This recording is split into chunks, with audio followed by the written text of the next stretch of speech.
When God created, he was basing his creation upon what he knew, so to speak.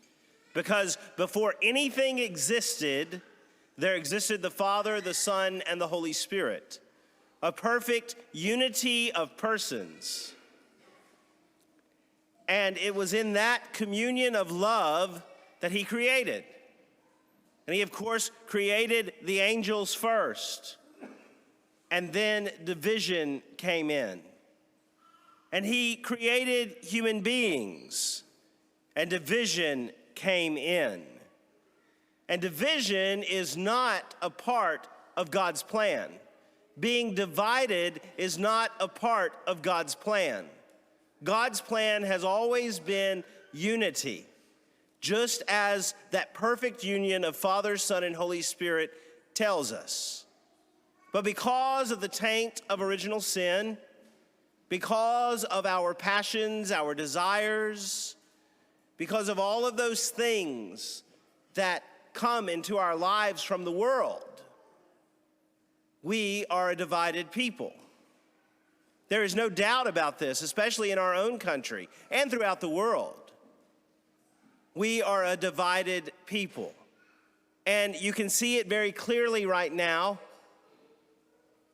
as we approach the midterm elections of how divided we truly are. And division is never of God. The problem with it is that it requires people to change. It requires people to recognize truth. It requires people to leave their own beliefs, their own desires, their own wants behind in order to reach a place of union. Our first reading today from the book of Maccabees is a sentinel moment in the history of Israel. And I want you to realize that. From the moment God led them out of Egypt into freedom, they were a unified people. Moses held them together. And whenever there was disunion, they were called out and brought back into the fold. And for generations, that's exactly what happened. Even going through exile and occupation and war and famine, they remained faithful to the truths that God had given them. And then the Romans came. The Romans came, and those two groups that we hear so often about in the Gospels, the Sadducees and the Pharisees, rose up. Most of you probably don't realize this, but the 7 brothers and their mother would be considered Pharisees because they believe in the resurrection of the dead. They believe in the immortality of the soul. They believe that this life is not simply to be lived and then you die and return to dust, but that there was so much more that God promised them. The Sadducees, on the other hand, did not believe those things. They thought this was it. And therefore, when the Romans occupied, they were the ones, they were wealthy, they were affluent, some call them aristocratic. They controlled the temple, and they thought they knew better than everyone else. And so they consorted with the enemy. They allowed pork to touch their tongues. They ate meat sacrificed to idols. They bought into the lies of the world so that they could maintain their status, their position, and their control. The Pharisees, on the other hand, fought with everything they had, recognizing that the truths of God were so much more important than the lies of the world. And they were willing to sacrifice everything for those truths. They were willing to give up status, privilege, control, and wealth, all for the truth that God had given them. And even, as we can see, they were willing to endure everything for the sake of the truth. And so this was the world that Jesus came into, a world riven by division, with two religious sects saying that they had the right answer. And Jesus entered this world and tried to bring unity. And remember that he is the second person of the Blessed Trinity. He is the Word through whom everything was made. And so even if he did not agree with the Sadducees or the Pharisees, he is truth. His words are truth because he is God. And no matter how hard he tried to reconcile these two warring groups within Israel, he was unsuccessful, most would say. But of course, there is no list of how many Sadducees were awakened to the truth. There is no list of how many Pharisees began to follow Jesus Christ. But we know that it happened. St. Paul, of course, is the most famous Pharisee who became a follower of Jesus Christ. So what does this stories? Why is the church giving us these readings on this day in our lives? And the answer is simple. Because she wants to remind us of who we are called to be, the people of truth. And we can repeat lies, we can live lies, we can give our allegiance to lies, and no matter how hard we try to make them the truth, they can never be the truth. That's the reality, brothers and sisters. And down through the ages, and we all know this, down through the ages, humans have constructed division. They have constructed it along cultural lines. They have constructed it along racial lines. They have constructed it along political lines.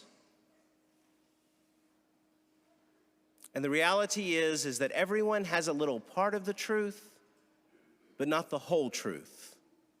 The only one who has the whole truth is Jesus Christ and his church, which is indefectibly holy, which means that although she is made up of sinners who are riven by division, who fight with one another and disagree with one another, that at the end of the day and at the end of time, she speaks the truth into the world because she has been endowed by Christ with the right to do so.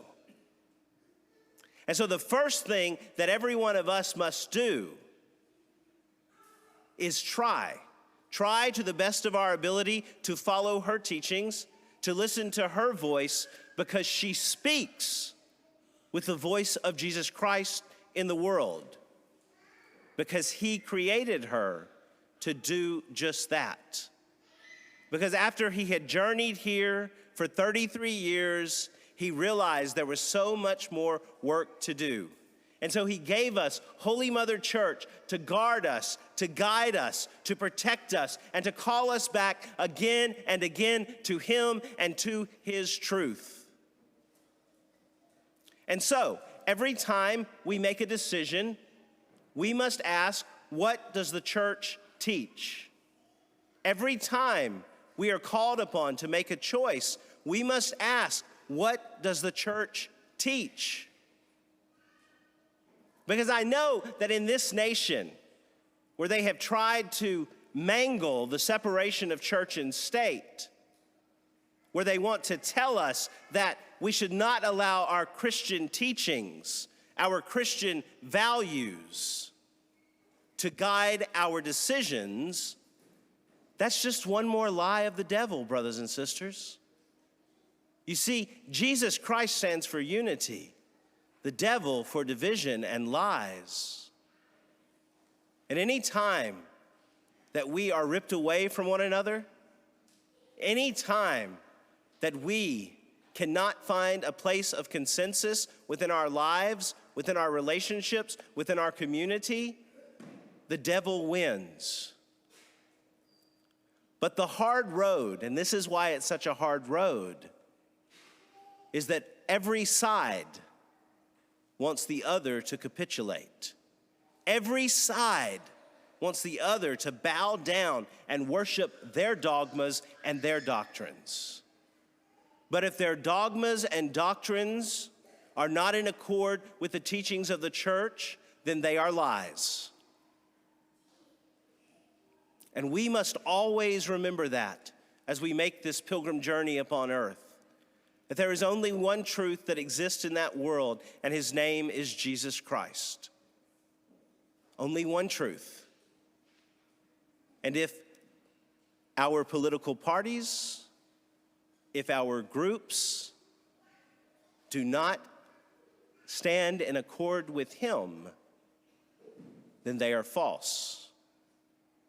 Now, we all know that there is no group on the face of God's earth, with the exception of Holy Mother Church, not her members, but herself, that is truth.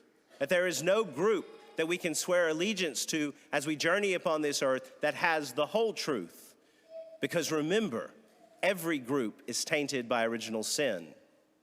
And so we must very carefully decipher.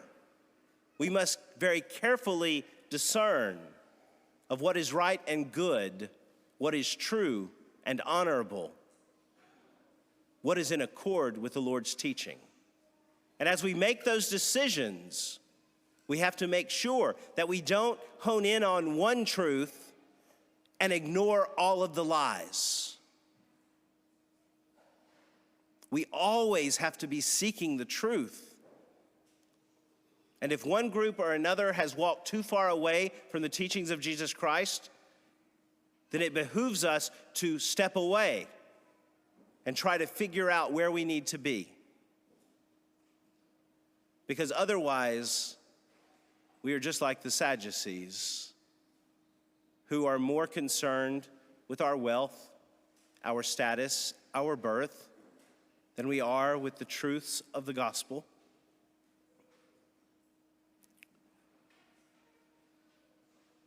Jesus calls us to this hour.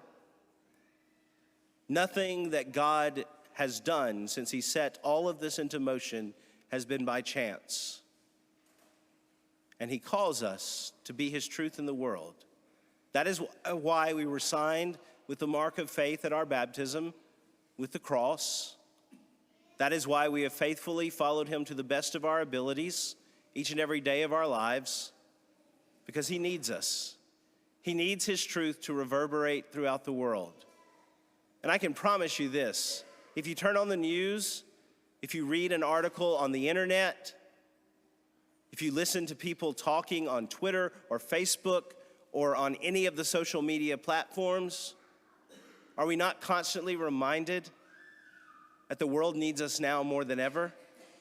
Not a disunified, raggedy-taggedy band of people who give some modicum of allegiance to the Lord, but a faithful people who put the Lord before everything else.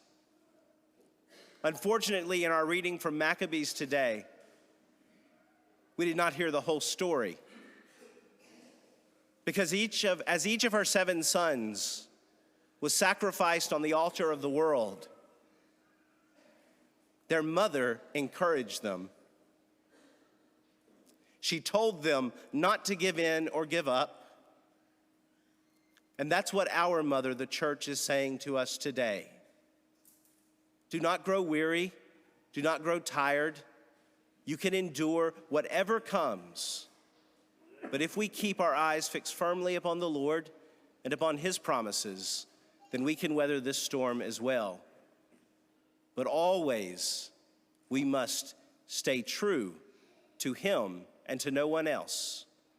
With every decision we make, with every word we speak, with every action we take, we must be true to the truth of the gospel, which has been given to us, not by men, but by God, truth himself.